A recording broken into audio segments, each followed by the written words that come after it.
Well,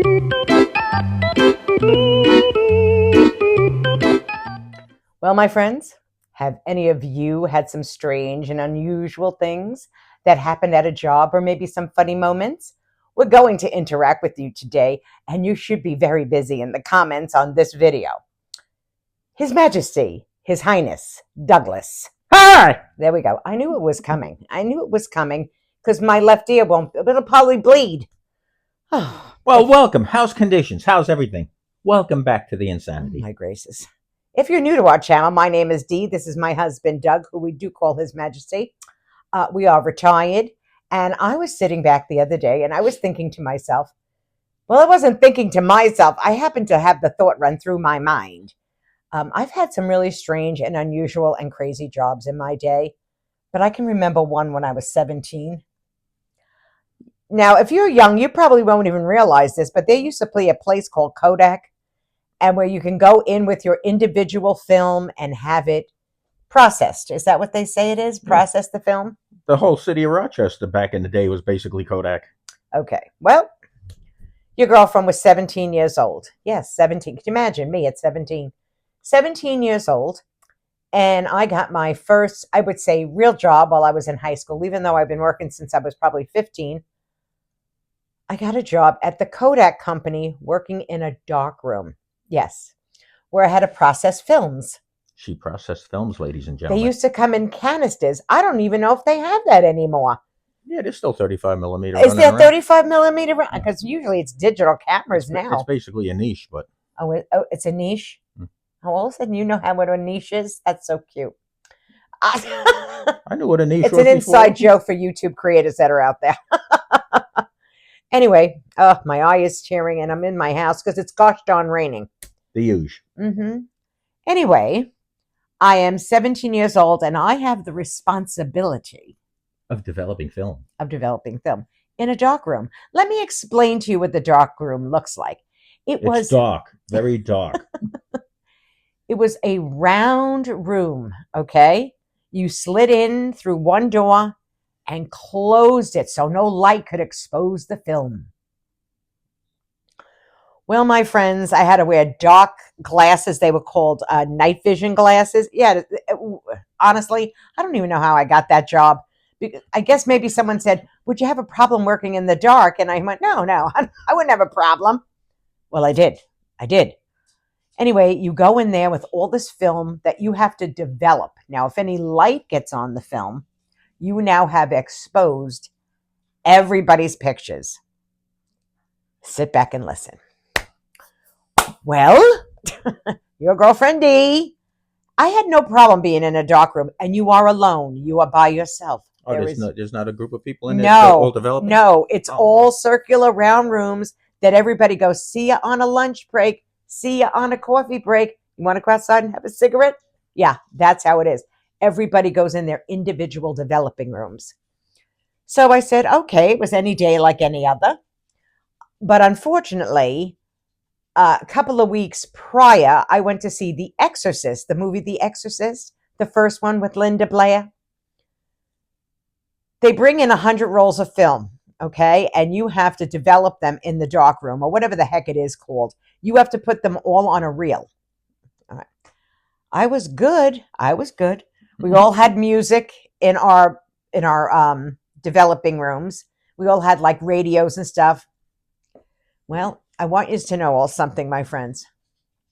Your girlfriend Dee, Tubular Bells came on. Let me remind you. I can't get copyrighted, so that's all you're gonna get. Yeah. That comes on. I got people's weddings on. I know what these photos are. Their vacations, their weddings. That Exorcist theme song came on. I have to tell you. Oh, if anybody ever, well, maybe I am the one that screwed up your whole entire wedding pictures. You have never seen anybody flip off those darkroom glasses because I thought I was being haunted in there. I open up the round door because it's a circular door. All the light pours in.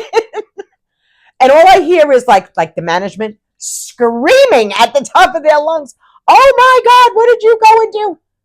I'm like, what did I do? I mean, I had no idea I was going to expose all the film, but I did. But I did. That was the last day of my job. I all want you to know that.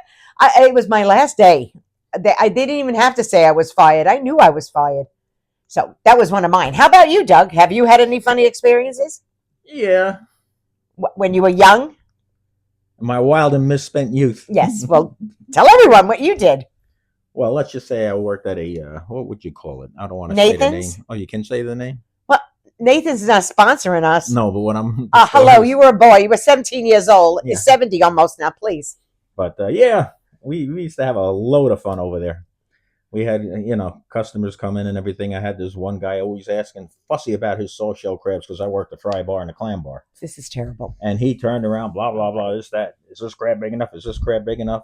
Well, I had one sitting in the back freezer for about a year and a half, and I took it out. I just rebreaded it, boom, put it in there. He gobbled it down, and he loved it. A dead clam. No, a crab. Soft shell. Soft shell crab that's been sitting in a case for like a year. And then a fellow was walking by with his paper aprons and everything like that. He's walking behind the aisle.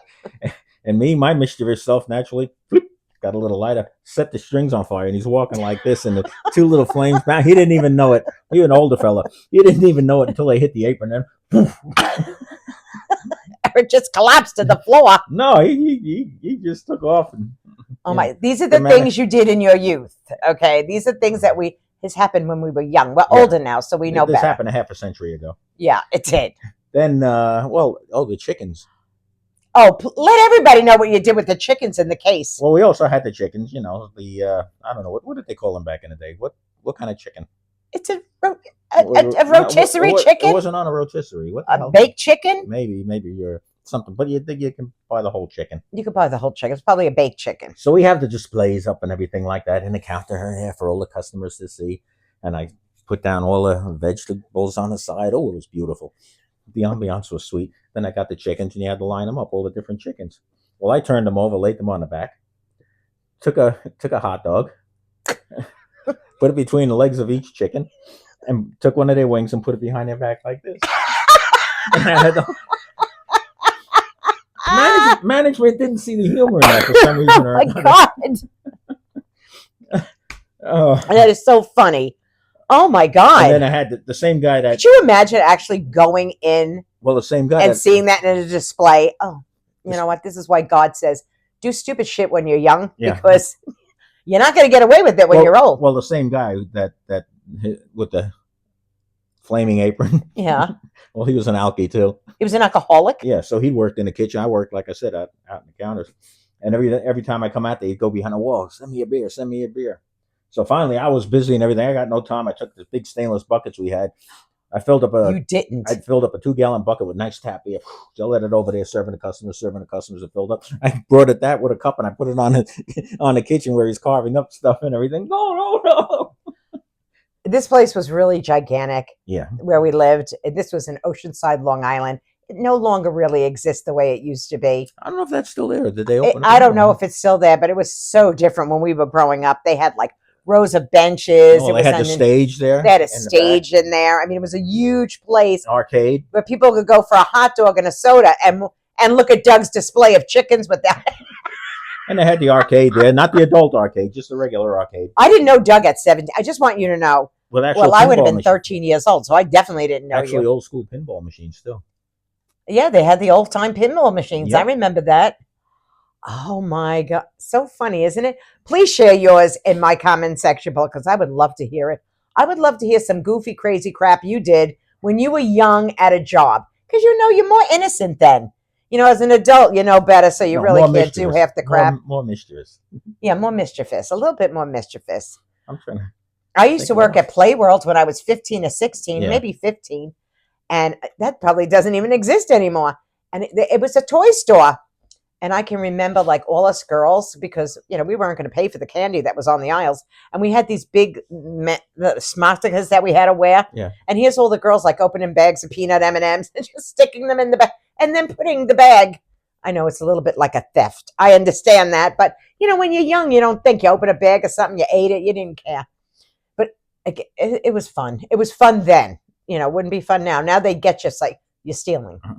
Oh, then Allied too. Well, they're not around anymore. They got bought out. all the Mm-hmm. building supply companies there, most of them, just a Mm-hmm. couple of big ones left. Why would you do But that?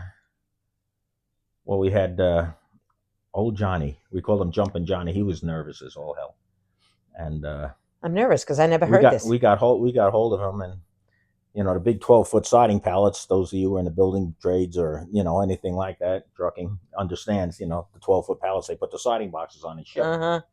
And we got hold of him, man. We put him down on that pallet there, kicking and screaming, and we took the stretch wrap that we use for our packaging, the clear wrap, and we stretch wrapped him to the pallet, put him on a forklift, put him up in the top row, and just set him over there. And he's laying up there like a mummy. You did. Once again, the managers knew us, and he walked out there and heard the muffled screams because we gagged him too, so he wouldn't make too much noise. And he heard the muffling. And he looked up there, seen him laying up there on the top shelf. He just turned his head and kept walking. He's like, that's a disaster waiting to happen, don't you think? And then our foreman, our shop foreman, we were right by the train tracks, and we go behind one of the the material sheds and everything like that between the tracks and the shed. And if you had to go to the bathroom, and he had to go to the bathroom, he went behind the shed. Well, needless to say, so did I. But I was like, no, not yet.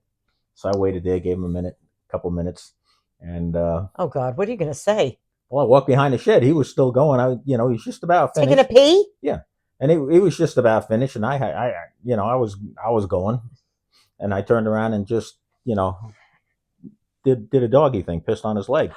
Doug! Well, I mean, this is my foreman. Needless to say, he didn't see the humor in that. And I come bolting out of there. He comes following me, and I knew he was just about done, so he had nothing left. And he followed me with. This is why we're not rich people. I want you to know that. He followed me with, let's say, Mr. Johnson out of Are you kidding? Came out, and he's trying to piss back on me. You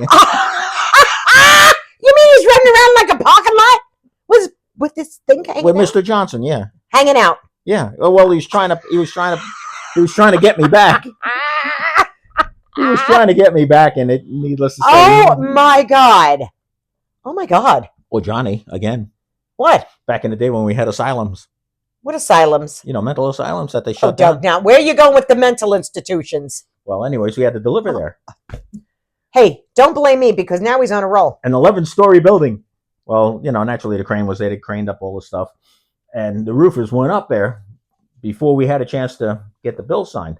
So I said, "Come on, Johnny." Oh, here we go. We had our set of bills. I go inside. They said, "Yeah, they're back up on the roof." He said, "Take the elevator up, and you see the guys up there, and they'll just sign the bills for you." I said, "All right, no problem." And he said, "Just do not hit floor 7." And I said, "Yeah, not a problem." Well, what's with floor 7? He says, "Those are the worst of the psychos. They're the ones with the cages on their face, so they don't eat their own limbs off or chew their hands off or anything. These are watch yourself now. These are the super deluxe wackadoodles, buddy." So I said, "Okay, no problem." We get in the elevator, boom, hit the top floor and everything. Old Johnny wasn't looking, so I hit 7. We're riding the elevator up. We hit the 7th floor. The doors open up, and you can hear the groaning. It sounded like something out of Silence of the Lambs or whatever. Oh! And the doors open up, and I push him out, and the doors close up, and I go. You pushed the man into the room with the people? Onto the floor, yeah. And then I went up. Had the bill signed. You're a disgrace. You're a disgrace. We talked a little bit. Hey, how's business? Is that the other thing? And you don't want to. This is why we're not rich. Nice views from 11 stories up, anyway. But we're happy, and we talked and everything. So I came back down, boom, boom, boom, hit 7th floor again just to make sure. I'm coming down, I could hear the moans and screaming. I hear him screaming. Well, you're an idiot. That's why. We get down to the 7th floor. The doors open up. He comes barging through the doors. I close the doors. You can see almost like zombies following him. He comes in there, half his clothes ripped off, scratches all over his face and everything. And then I yelled at him. I says, "What the hell are you doing?" Him. I said, I married him. Oh, what the hell? What the hell? We're supposed to be on the job over here. You're sitting here talking with your friends and everything. He's in there like... You're an idiot. No wonder. You know what? Now I understand why my life's been a little crazy with you. Because you're like a little fumbadil in the brain. Yeah. Oh my God. Do you have stories, my friends? Do you have stories? Please leave them in the comment section below. Because I'm going to love to read them, as I always do. This was fun, wasn't it? Just to tell a few little stories. So, my friends, if you have any stories that you'd like to share, a little crazy, a little strange and unusual stories, please leave them in the comment section below. If you are new to my channel and you just stumbled upon us, give us a thumbs up, consider subscribing. That's right. Yes. Hit the button, hit the button, hit the button, hit the button, hit the button, hit the button, hit the button, hit the button, ring the bell. Subscribe. Oh. Ring the bell. Listen, this is the imbecile that I married. And if you notice the stories that he came out and said today about his jobs, well, I can't imagine what your stories will be if you do leave them in our comments section. And embezzle and ultramaroon. Yeah, really. Oh, my goodness. And look, I got all the gray out. Uh-huh. Yeah, I don't see any gray. I dye my hair. I'm sure it's snowy white under here. Not really. Not really. Not yet. Anyway, we love you. We thank you for coming over, listening, giving it a thumbs up. We really, truly do. We appreciate your attendance. We do. We really do. And we'll see you soon. Take it easy, my friends. If you dare. Mwah.